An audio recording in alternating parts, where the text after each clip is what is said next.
그 지난주에 KB금융 샀어요. KB금융 뭐죠 이거? 갑자기 이따만한 대파가 그냥 쭉 대파. 네, 대파 이렇게 만들어놨는데, 야 저는 사실 금요일날 샀거든요. 너무 불안해가지고 금요일 불안하다는 거는 이제 장이 어떻게 될지 몰라가지고 기다리고 있다가 제가 금요일날 오전에 이제 금주 가겠네 하고 이제 금요일날 했거든요. 근데 갑자기 대파가 만들어지면서 장 때문에 만들어졌네요. 그게 뭐 일시적인 현상이라고 봐야 되는 거고, 첫 번째는. 그리고 이게 왜 일시적인 현상이라고 봐야 되는 거냐면, 뭐 무조건 이렇게 얘기하면 근거가 없다고 그러면 말이 안 되잖아. 그러니까 이제 핵심은 그 금융주 전체가 떨어졌다 그러면 일시적인 현상이라고 볼 수가 없는 건데, 실질적으로 그 전날 미국 시장이 뭐 금리가 엄청나게 올라가면서, 뭐 엄청나다는 말에 이제 또 함부로 쓸 수 있는 건 아니지만, 하여튼 금리가 급등한 부분이 있었고, 그거에 따라서 당연히 금리가 급등했으니까 우리 그동안에 계속 얘기했지만, 금리 관련주의 뭐 핵심이라고 할 수 있는 은행주나 보험주가 올라갈 것이다 라고 봤던 건데, 또 KB금융 시초가는 아주 좋았잖아.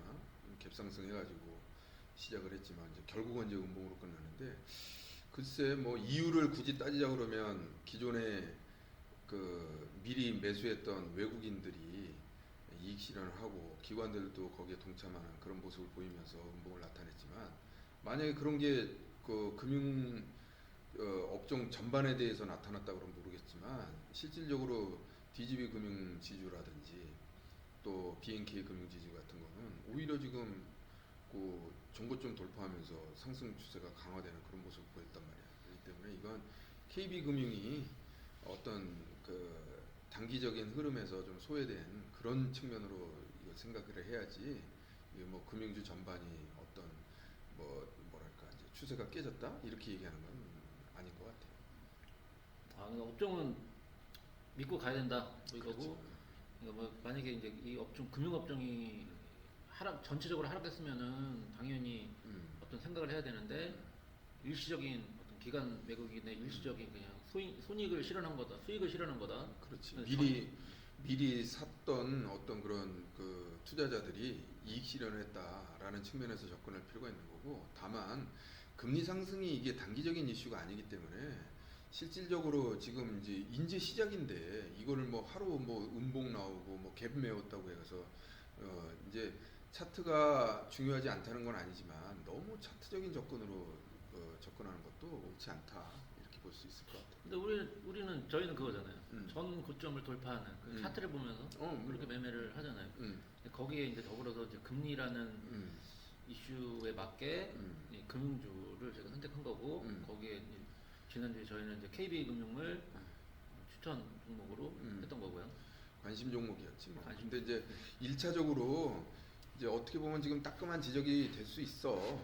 그러니까 우리가 추세 추종이라고 얘기했고, 추세 추종이라는 건 결국 차트상으로 봤을 때 어떤 신고가를 그 뭐랄까 돌파하는 그런 종목에 대한 관심인데, 아니 이거 지금 대음봉에 갭 메꾸면은 아니지 않느냐, 차트적인 측면에서 봤을 때. 그런데 한 가지 이제 중요한 거는 뭐냐면, 우리가 하나의 신호로서 그 다이버전스 신호라든지 아니면 추세 매매에서 전고점 돌파 내지는 뭐 박스권 돌파, 횡보 돌파 이런 것들을 보는 게 사실이지만, 그 다음부터는 이제 또 믿고 가야 될 부분이 있다고. 무슨 소리냐? 금리가 상승을 해서 우리가 흔히 주가는 실적의 그늘이라고 얘기를 하는 건데, 실적이 뭔가를 보여주면 그거에 따라서 뭐랄까 주가는 쫓아가는 부분이니까, 네. 실적의 그늘이라는 표현을 쓴다는 게, 그러니까 그림자라는 표현을 쓴다는 게, 그 실적이 쫓아가면 그림자 쫓아가는 거니까 그렇게 보는 건데, 지금 현재 금리가 올라가고 있는 상황에서 예를 들어서 주가가 하루 빠졌다고 해서 그거에 일희일비한다는 거는 그거 옳지 않은 거고, 다만 이제 또 실질적으로 음봉이 한번 발생했다는 거지 추세를 깼다는 것도 아니잖아.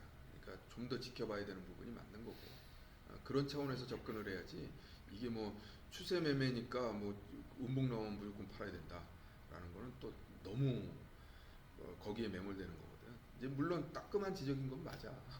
하필이면 지금 그 가치적인 측면을 이제 거기다가 잣대를 두신 음. 거네요. 그러니까 예를 들어서 금리가 상승했는데 음. 아직 수익을 금리가 상승했는데 그 금리 상승한 만큼 수익을 내야 되는데 음. 아직 그걸 내면 시간이 필요한 거죠. 그렇지. 왜냐면 뭐 매일매일 금리를 받는 게 아니라 음. 뭐 한 달 아니면 뭐 어떤 주기에 맞게 거기서 수익이 은행은 이제 금리를 먹는 회사니까 스스로랑 금리 상승했으니까 앞으로 수익성이 더 높아질 것이다라는 그 기대감이 생기는 건데 아직 반영이 안 됐다는 거잖아요. 이제 반영은 되고 있는데 네.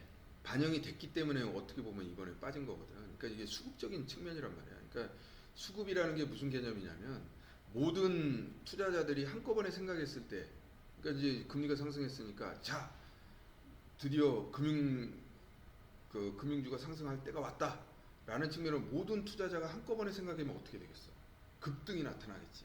네. 근데 이제 미리 샀던 투자자들 입장에서 봤을 때는 이게 갭상승했으니까 야 이제 수익을 실현하자라는 측면이 있을 수 있거든. 근데 금리가 상승을 한 건 사실이고 금리가 상승을 하면 그 실적이 은행주 실적이 좋아진다는 것도 사실이란 말이야. 근데 요걸 바라보는 투자자들의 시각이 상반된 거지 지금 현재로는. 그러니까 뭐냐면 이때를 이용해서 내가 기존에 싸게 샀던 투자자들 입장에서는 이익 실현하겠다라는 관점이 1번이 있는 거고, 그리고 또 그거를 보고 쫓아와서 아니야 더 상승할 거라고 보는 투자자들이 더 많았다면 이 매도세를 이기고 올라갔을 텐데 이런 거는 이제 이른바 매수의 공백이 생겼다고 얘기를 하는 부분이거든. 근데 이 부분을 가지고 전체 추세의 훼손이라고 얘기를 하는 거는 너무 일희일비하는 거지. 그러니까 이제 그런 차원에서 지금 걱정할 필요가 없다. 오히려 떨어지면 더 사야 된다. 라는 측면이 되는 건데, 떨어지면 더 사야 된다는 말이 또 잘못하면 다음 주에 내가 또 혼나야 될 뜨끔한 그런 얘기가 될 수 있는데, 네. 누누이 얘기하지만 우리는 어떤 그 신호를 보고 우리는 매매해야 되는 입장이니까 떨어지면 더 산다는 게 조금 저가에서 매수 신호가 나온다면 더 산다는 의미지, 떨어진다고 무조건 그 오늘 얘기한 대로 대파가 발생하는 그런 상황에서 산다는 의미는 절대 아니라는 거를 말하고 싶어. 좀 말씀 들어보니까 주식 너무 어렵네요. 아니 이게 그 파는 그러니까 뭐라고 해야지 이거 상인 주식이 물건이라면 이거 파는 사람 사는 사람 너무 많아요. 잡상인이 너무 많아요. 외국인 잡상인도 있고 그렇지. 어떨 땐 또 기관도 있고. 근데 얘는 이때 샀으니까 지금 파는 거고 저희는 지금 올라갈 것 같으니까 지금 사는 거고. 이런 게 너무 다른 거죠. 근데 아주 좋은 지적이야. 어려운 시기는 이렇게, 그러니까 우리가 지금 변동성장이라고 하잖아. 이럴 때 어려운 시기야. 왜냐면 투자자들이 한꺼번에 똑같은 생각을 해주면 얼마나 좋겠어. 그런데 만약에 그렇다고 그러면 수익은 날 수가 없겠지. 이를테면. 왜냐면 우리가 살 수 있는 기회를 못 갖는 거니까. 실질적으로 이렇게 흔들릴 때 우리는 어떤 핵심적인 어떤 뭐랄까 그 이슈를 우리가 선점했다 한다면 우린 들어갈 수 있는 좋은 기회인 거야. 싸게 살 수 있는 기회가 되는 거지. 이를테면. 그런 거니까 이런 거를 항상 그 관점을 다르게 생각해야 된다는 거야. 자, 첫째, 우리가 금리가 상승을 한다는 게 가령 예를 들어서 금리가 너무 상승을 해서 회사가 무너질 정도의 어떤 그런 문제가 발생하는 거라면 얘기는 틀려지는 거야. 그러니까 가령 이제 말도 안 되는 얘기지만 예를 들어서 이번에 금리 상승으로 인해서 무슨 그룹사 하나가 망했어. 그러다 보니까 그 망한 그룹사의 뭐 총 부실 자산이 한 뭐 1조 원 정도 되는데 그 중에 뭐 7천억이 KB금융에 있어. KB금융이 주 거래 은행이었어. A라는 그룹이 망했는데. 네. 그렇다면 이건 얘기가 틀려지는 거지. 근데 이게 지금 그게 아니고 금리가 그룹사가 망할 정도의 금리 상승이 아닌 거고 이제 금리가 이제 시작을 하는 거라고. 그러니까 그런 걱정은 아주 나중에 최소한 1년 있다가 한 얘기는 거고, 다만 지금 이제 아까 얘기한 대로 투자자들이 다른 생각을 할 수 있다는 건 한 가지인 거지. 지금 여기서 이익 실현을 할 거냐 아니면 추가로 더 들어갈 거냐, 그러니까 짧게 볼 거냐 좀 더 길게 볼 거냐의 투자자들의 관점의 차이에서 발생하는 어떤 그런 변동성이란 말이야. 그럼 그렇게 따지자 그러면 내가 중요시 얘기하는 건 뭐냐면 우리 추세 추종이라는 거는 어떻게 보면 추세가 큰 추세를 얘기를 하는 거라고. 우리가 1% 따먹기 2% 따먹기라고 그러면 얘기는 틀려지지만 그게 아니라 우리는 추세가 가령 더블이 간다 그러면 그 더블을 쫓아가는 게 우리 추세 추종의 핵심적인 그 전략이란 말이야. 근데 지금 뭐 1% 떨어졌다고 해서 2% 떨어졌다고 해서 대파라고 하지만 이게 지금 일봉의 대파지 주봉의 대파나 월봉의 대파가 아니란 말이야. 그러니까 지금 팔아야 되는 대파가 아니라는 거지. 대파 한번 보실까요? 대파 한번 볼까? 자, 이거 한번 보시라고요, 이거. 이거. 와, 이거 진짜. 아니, 보통 그냥 차트, 저는 이제 차트 위주의 매매를 좀 하는 편인데, 이게 금융주도 아니고 어떤 그냥 차트만 갖고 봤을 때는 이거 사겠냐고요. 이거 사겠냐고요. 나 잘못한 거야? 이거 사겠냐고요. 이거 그냥 차트만 놓고 봤을 때는 이거 와 이거 여기까지 떨어지겠다 생각하거든요. 여기 갭까지 메꾸겠다 생각하거든요. 아, 물론 이제 여기 오면 땡큐 하고선 사겠는데 이 대응 이거 한번 소장님 어떻게 생각하시는지 이거를 이제 그럼 어떤 식으로 그림이 그려지겠네라는 게 혹시 있으시면 왜냐면 근데 사실은 그 뭐랄까 차트가 지금 깨지는 모양새기는 해. 겁날만 하지. 그리고 그 대파라는 말이 진짜 의미가 있을 정도로 그건데 실질적으로 보면 거래량이 지금 걱정할 정도는 아니야. 이게 매수 공백이 없었기 때문에 이게 크게 나온 건데 실질적으로 거래량이 만약에 이게 지금 이 지금 고점 찍을 때 거래량 이상이 나와버렸다 그러면 이거 굉장히 심각하지 어떻게 보면. 근데 그런 건 아니고 이때 사줄 사람이 없었던 거야. 사줄 사람이 없었으니까 이게 벌어진 그런 일이라고 봐야 되는 거고.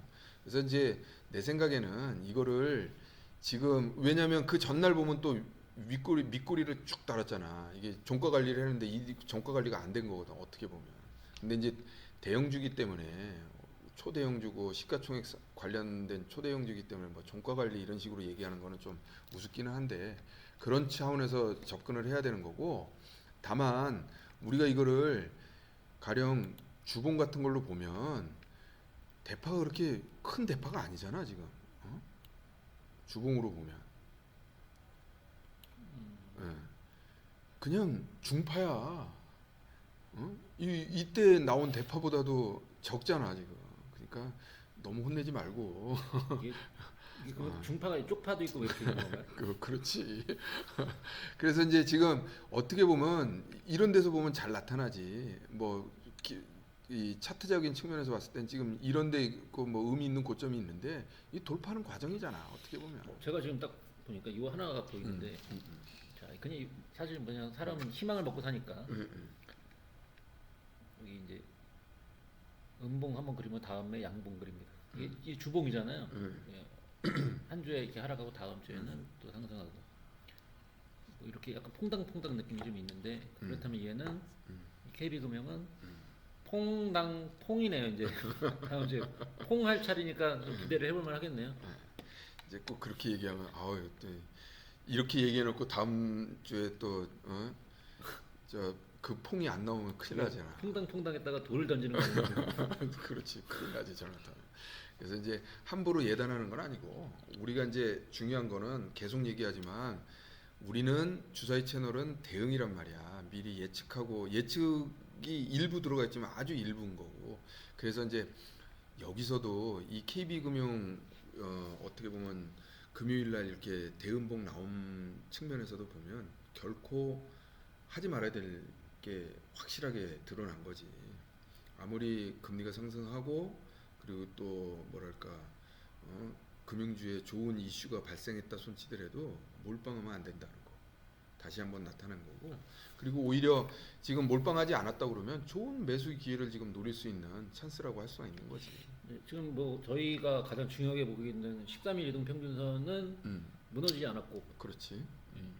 뭐 지금 무너졌다는 거는 5일선밖에 없고, 지금 그 이제 이동 평균선을 보면은 지금 정비율에 확산하고 있는 추세인 거고, 여기 이제 모였다가 뭉쳤다가 이제 퍼져나가고 있는 추세다 보니까 초반에는 좀 흔들리는 게 있다라는 차원에서 좀 보면 되겠네요. 그죠? 그렇지. 지금 현재 인제 그 어떤 그 동안에 그 뭐랄까 잠깐만.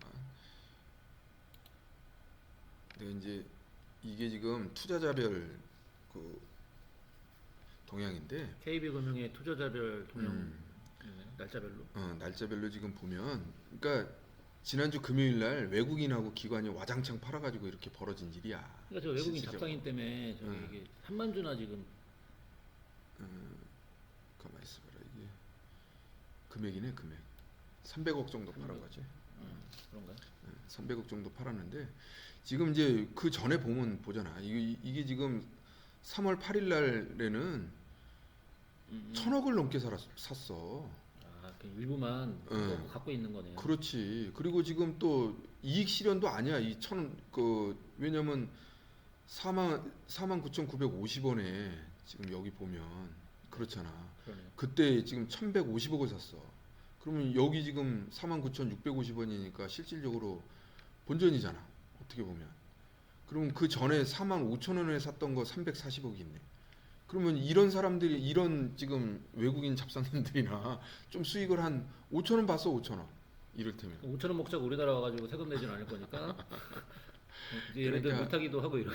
그렇지. 여기 43,000원에서도 많이 샀고 이런 부분들이 있거든. 그러니까 지금은 어떻게 보면 이 5만 원이라는 마디 가격을 넘어서면서 어떻게 보면 그 뭐랄까 지금 이제 충돌하고 있는 거야. 거래량이 이제 좀 나오면서 충돌하고 있는 거야. 이거 이 정도면 됐다라는 측면과 또 지금 또 들어가야 된다라는 측면이 충돌하고 있는 거야. 그러니까 네. 이걸 가지고 지금 신경 쓸 필요는 없을 것 같고 다만 이제 그건 봐야겠지.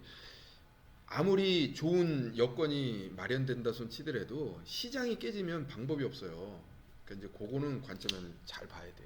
그래서 이제 시장이 깨지느냐 여부. 근데 다만 내가 이제 한 가지 얘기하고 싶은 거는 지금 여기 보면 이제 좀 작게 보여서 안 나온 것 같은데 잘 못 볼 것 같은데 지난주 금요일 날 개인이 1조 6천억 원을 사면서 시장을 방어했단 말이야. 이제 이런 부분들은 조금 문제야. 앞으로 지금 신용 잔고는 21조에서 줄어들 줄 모르고 그리고 또 고객 예탁금은 지금 60조를 잘못하면 깨게 나와 있거든. 그러니까 이제 이런 부분들은 좀 문제야 실질적으로. 근데 반대로 또 이제 거래소 코스피는 그런데 또 코스닥은 보면 음, 외국인이 또 음, 오히려 더 순매수를 하는 게 많아요. 그렇지. 네. 그러니까 이게 지금 아직은 유동성 장세가 네. 유동성 장세라기보다는 유동성이 아직은 시장에 넘쳐 흐르기 때문에 너무 걱정할 그런 상황이 아니야. 그러면 이제 저 KB금융 다시 한번 좀 보면 제가 사실 산 거는 여기 올라갔다가 내려온 다음에 여기 다시 돌파. 오전에 시초가에 갭상승해가지고 음. 오늘 올라가겠다고 해서 이제 여기서 샀단 말이에요. 물론 떨어졌죠. 그러면 이걸 다시 뭐 물타기 할 만한 상황은 아닌 것 같고 물론 뭐 그렇지. 저점 매수라는 차원에서 이거 지지하고 있으니까 한번 사볼 만은 한데 우리는 추세 돌파를 했을 때 전고점 돌파했을 때니까 그러면 여기를 돌파했을 때 다시 2차 매수를 하나요? 아니면은 여기를 돌파했을 때 2차 매수를 하나요? 그러니까 이제 이게 중요한 게 있어요. 예를 들어서 나 같은 경우에는 지금 사실은 이미 사는 상황이라서 실질적으로 이게 이제 얘기가 좀 틀려지게 되는데 무슨 소리냐면 지금 요거는 너무 짧아. 그래서 이걸 뭐 예를 들어서 분이라는 관점에서 보면 지금 뭐 한 이쯤에서 산 거잖아. 이를테면 그지? 한 5만 천 원? 아마 1,000원 정도에 샀습니다. 그래요. 그럼 5만 천 원이라고 보면 이쯤에서 산 거잖아. 이쯤에서 산 거라고 그러면 그럼 예를 들어서 저번에 내가 그 매수 매도에서 얘기를 했지만 이게 이제 돌아서면 사야 된단 말이야. 이게 돌아서는 순간 많이 떨어졌다고 사는 게 아니라 돌아서서 확실하게 어떤 하락 추세를 돌파하는 그런 거라고 그러면 산다 그러면 그때를 노려야겠지. 그때를 노리고 그 다음에 여기 그 처음에 1차 매수한 그 시점이 오면 여기서 밑에서 산 거는 일단 팔아라 이거야. 이게 지금 상황이 어떻게 될지 모르니까 내가 뭐라고 얘기를 못 하겠어. 예를 들어서 이렇게 된다 그러면 여기서 사라 이거야. 이렇게 돌파하는 순간, 응? 여기서 그 잠깐만 이 시점에 사라 이거야. 이 시점에 샀다고 치면 그럼 요거의 매도는 언제냐? 여기서 매도해 여기서.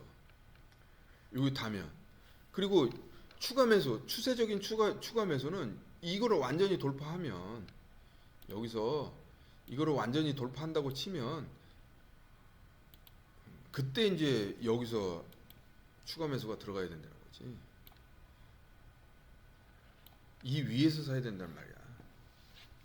그러니까 지금 사실 이제 이게 또 건너뛰어서 말씀하셨는데 계좌 분리입니다. 계좌 분리. 그렇지. 요거 저 다른 계좌에서 하는 거예요. 이거 지금 물 그렇지. 타는 거 아니고 물 타는 게 타면은 아니지. 예. 평균 단가만 바뀔 뿐이지 계좌 분리가 안 되는 거고 다른 계좌를 하나 더 만들어서 얘는 얘대로 그렇지. 수익 만들고 이거는 또 그럼 이때 사는 것도 두 번째 계좌인가요? 세 번째 계좌인가요? 그러니까 이제 사실은 요거는 합쳐도 돼. 왜냐면 이건 추세 매매니까. 네. 추세 매매의 관점에서 추격 매수를 한 거니까 추격 매수라 하니까 조금 웃긴데 피라미딩을 하는 거지. 물량을 늘려가는 거고. 요거는 지금 어떻게 보면 수익률 따먹기야. 그래서 나중에 우리가 그 이 자산 배분이라는 관점에서 뭐 그 시간을 통해서 내가 얘기를 해줄 건데 그러니까 이건 계좌가 진짜 얘기한 대로 내가 또 이거 설명을 하느라고 또 헷갈릴 수밖에 없는 지금 그거가 됐는데 이거는 계좌가 분리돼서 그 진행을 해야 되는 부분인 거지. 예, 그러니까 KB금융은 다음 주에 좀 추이를 보면서 여기를 이제 올라타는 걸 보면서 그렇지. 상승 신호가 나타나면 그때 두 번째 계좌에서 매수를 하고 이제 저 같은 경우 51,000원 정도에 매수했으니까 이 정도 가격대 보면은 그렇지. 어느 정도 수익 실현하고 그렇지. 근데 추가 매수한 거는 몇 프로 안 냅니다 이거. 어, 그래서 이제 여기서 예를 들면 그렇다는 거야. 네, 그러니까 지금 이게 분차트로 봤으니까 그런 거지. 그래서 내가 아까 이게 1차트로 보면 이게 너무 짧다고 얘기한 거야. 지금 아직 아니고 만약에 예를 들어서 그러니까 고점에서 물렸다 이거야. 우리 주사위 채널이 좋은 점은 어디서 1차 매수가 들어가든 상관이 없다는 거야. 왜? 이게 이제 금리가 상승하는 구간에 우리는 그러니까 그 어떻게 보면 가치를 충분히 분석을 한 거지. 금리가 상승하는 측면에서 지금 이 어떻게 보면 박스권 상향 돌파했잖아. 나는 요 부분에서 샀는데 지금 그래서 뭐 수익은 안 나고 뭐 비슷한 구간이야. 근데 이게 만약에 떨어지든 오르든 신호가 나오면 나는 이제 2차 매수가 들어가야 될 그런 상황인 거거든. 그래서 이제 얘기를 하는 거고 여기서 만약에 고점에서 물렸다 이거야. 상관없다는 거야. 그럼 이거는 추세 매매로 놔두고 그다음에 여기서 이제 중요한 건 아직 매수 신호가 안 나왔어요. 여기 뭐 13일을 지키고 양봉이 나온다든지 뭔가의 매수 신호가 나와야 이제 그다음에 어떤 추가 매수에 대한 그 이 전략 전술을 사용을 하는 거지. 알겠습니다. 그 신호등 잘 보고 있다가 이제 신호 딱 켜지면 그때 바로 매수하는 거라고. 그 KB금융은 지켜보고 있다가 신호등 켜지면 매수해라라는 관점에서 의견 주신 것 같고요. 오히려 이 부분은 이제 나중에 더 보자고. 그래서 다음 주에도 만약에 얘기를 하게 되면 KB금융 다시 한번 얘기를 하자고. 뭐 AS라는 말이 참 그 옳은지 그런지 잘 모르겠지만 이거 이런 걸 통해서 우리가 예상대로 돼서 상승을 한다 그러면 뭐 좋기는 하지만 공부할 거리는 없어요. 근데 이렇게 예상대로 안 되는 거에서 우리는 공부할 거리를 만들 수가 있는 거거든. 근데 지금 저도 그렇고 시청자분들도 공부하려고 하는 것보다는 그렇지. 돈 벌려고 하는 거라서 이거 더 떨어지지 않길 바랍니다. 이거 파 하나 더 나오면 맛이 없어요. 여기까지 하겠습니다. 네.